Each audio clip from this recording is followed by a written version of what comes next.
we're gonna try to start this bad boy up.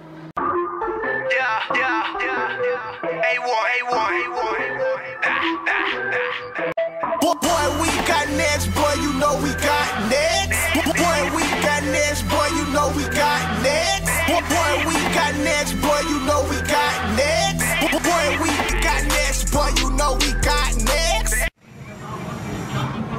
Toya. We are a few hours from going to the airport.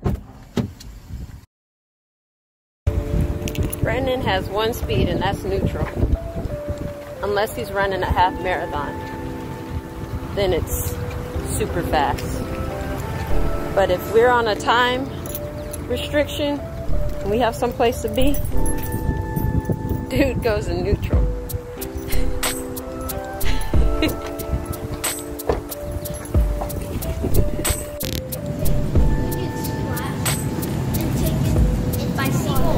Jenna?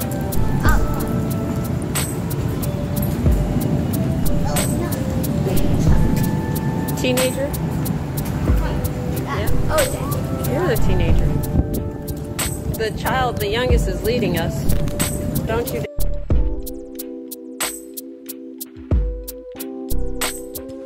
So traditionally, there'd be footage that covers, what happens next. But unfortunately for us, we weren't expecting much to happen. And however, I was completely wrong. And unfortunately, we didn't get any of that footage. So with the help of my daughter, I'm just going to go ahead and talk you through the journey as it related to us.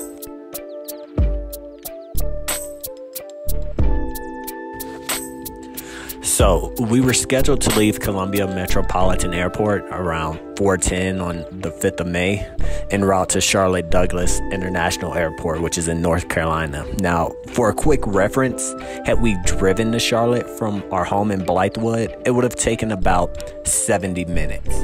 But instead, we flew. So we boarded the plane, and after boarding, we were stuck sitting in our seats due to weather delays in Charlotte.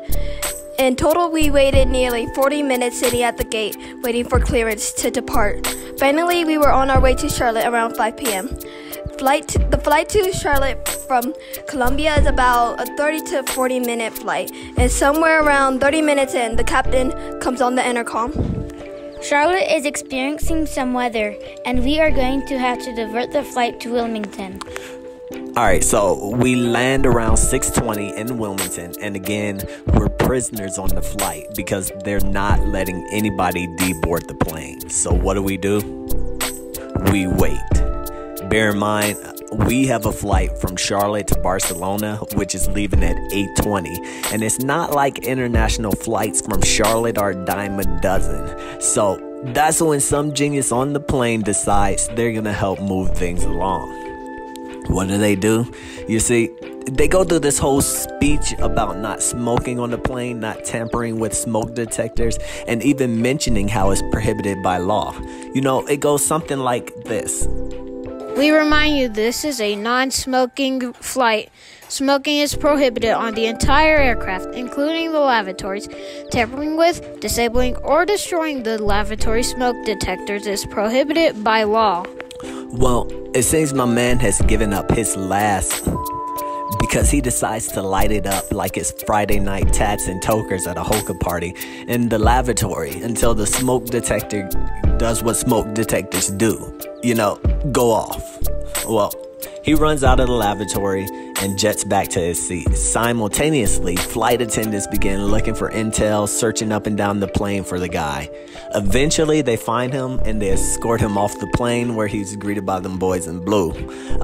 After sitting around for another 30 minutes or so, it was about 7 o'clock and it was time to finally fly out.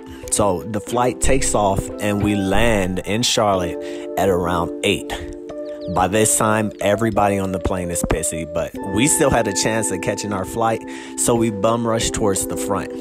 People were complaining and moaning, saying things like, everybody is tired and everybody's trying to get off, but we don't waste time arguing with them because we just do like little bluefish do and just keep swimming. Now, flying to Charlotte, we had taken one of those regional jets that seats less than, I think, 100. That's the flight from Colombia to Charlotte. So we had to walk from the runway to the actual gate, which was like the furthest gate in the B concourse. It was about 8:05 when we actually got inside of the airport. And again, our flight to Barcelona was leaving at 8:20. Not only was it leaving at 8:20, it was in concourse D.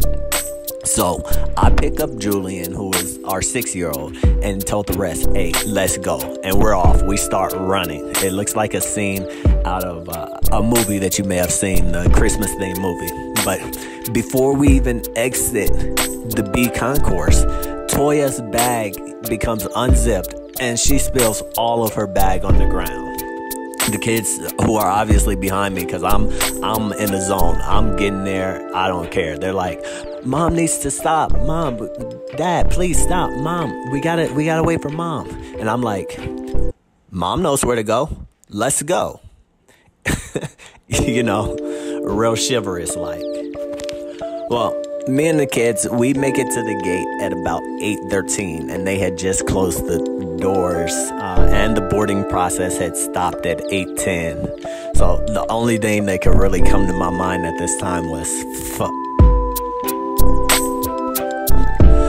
After walking around for a few minutes to find a rep, Toya finally arrives, and that's where the footage is once again recaptured. So without further ado, we continue.